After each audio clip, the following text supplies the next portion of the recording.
Hi, I'm Lela Trainer. I was a member of the Bringing a Lessons Home 2017 class here at the United States Holocaust Memorial Museum, and I'm going to be talking today about some of the photos that I think best represent the Holocaust in its entirety. So I think one of the things that is most important to me when I'm taking students or adults, really anyone, through the tour is it's really easy to get lost in the 6 million number, and it can be really easy to forget the number of individual lives that were touched by the events of the Holocaust. And I think this is one of the photos that really brings that home. In the photo, the woman is named Rosa, and the young boy she's holding is her grandson, Danny.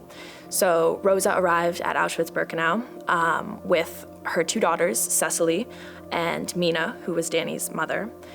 While Rosa was waiting on the selection ramp, she overheard someone saying that mothers with young children and the elderly would both be sent directly to the gas chambers. So she immediately recognized that if her daughter Mina was holding Danny, she would be sent to the gas chambers.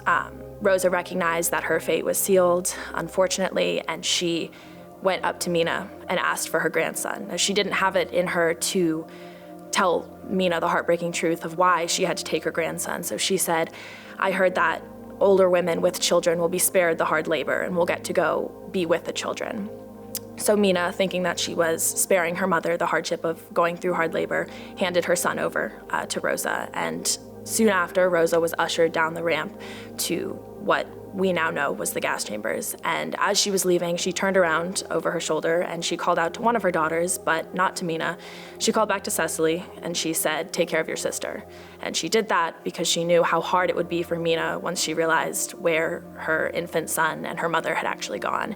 And she was understandably heartbroken when she found out, but both the sisters did survive the war, in no small part thanks to their mother's enormous sacrifice that she made for them.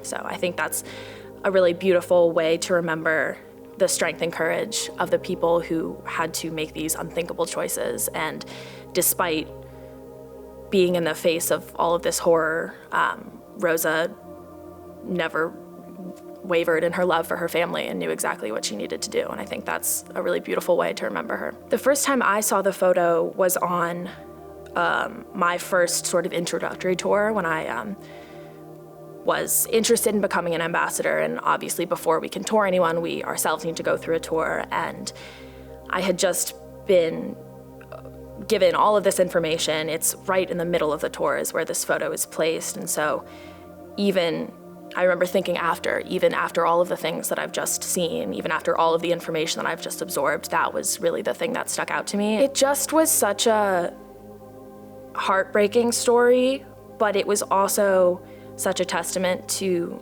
her will and her determination to save her family. And I think there are these choices that are asked of people in this horrible situation. And we hear stories like this all the time, and it's very easy to forget them. But I think someone should remember what Rosa did for her daughter, and I'm very happy to be that person.